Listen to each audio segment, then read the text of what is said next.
Income generate कर सकते हैं। इसमें मैं कहीं भी कुछ भी रिकमेंडेशन नहीं दूंगा। मैं बहुत सारे प्लेयर्स का नाम लूंगा, किसी भी प्लेयर ने इस वीडियो को बनाने के लिए कोई पैसा नहीं दिया है। ये मेरे प्योर ऑर्गेनिक सजेशंस हैं, और मोर इंपॉर्टेंटली इस पांचों में से आपको कौन सा करना चाहिए that will be dependent on you. मेरा फर्ज सिर्फ बनता है इस वीडियो में आपको इन पांच से वाकिफ कराना। सबसे पहला, मेरा प्यार नहीं है फिक्स डिपॉजिट। मतलब वो रिटर्न जो आपको मिलेगा रेगुलरली, जो कि आप इन्फ्लेशन से ज्यादा कमाते हैं, अदरवाइज उस रेगुलर इनकम का फायदा ही क्या। दूसरा, बहुत लोग बोलते हैं कि इक्विटीज में अगर आप इन्वेस्ट करेंगे तो उसके थ्रू पे आपको रेगुलर इनकम मिल सकती है, एंड दैट इज ट्रू। लेकिन इक्विटी मार्केट में या स्टॉक मार्केट में एक प्रॉब्लम यह है कि वो ऊंचा नीचा जाता रहता है। वो कुछ ऐसा चाहिए जो स्टेबल रहे। तो आते हैं number 3, real estate.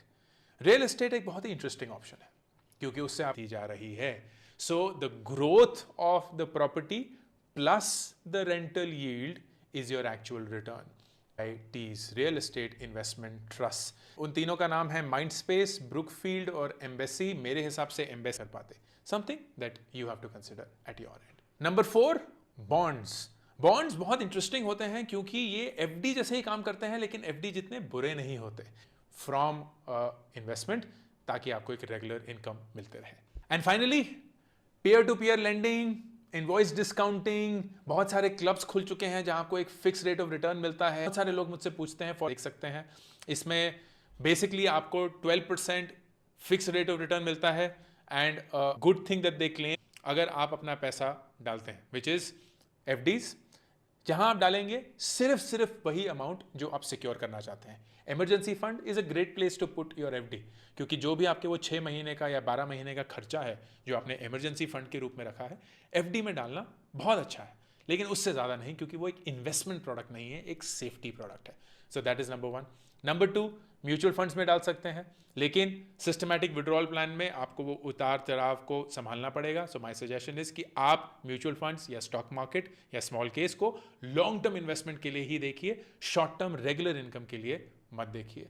Number 3, real estate. अगर आपके पास पैसे हैं तो प्लीज डालिए, नहीं है तो REIT खरीद सकते हैं, लेकिन रेट ऑफ रिटर्न जो होगा वो उतना एक्साइटिंग नहीं होगा जितना आप रियल एस्टेट में बना सकते हैं।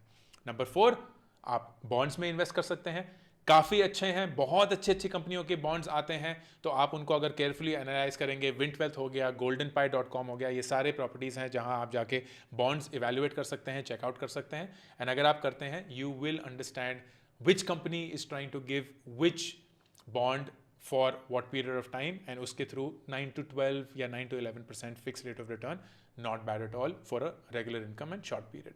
एंड देन फाइनली, ये P2P lending and all of those which you can use, but मेरा सजेशन रहेगा 5 से 10% से ज्यादा अपना वो पैसा मत डिप्लॉय करिएगा। आई होप इन 5 ऑप्शंस में आप अपने इन्वेस्टमेंट्स के थ्रू एक रेगुलर इनकम जनरेट कर सकते हैं, and make those investments work for you right now.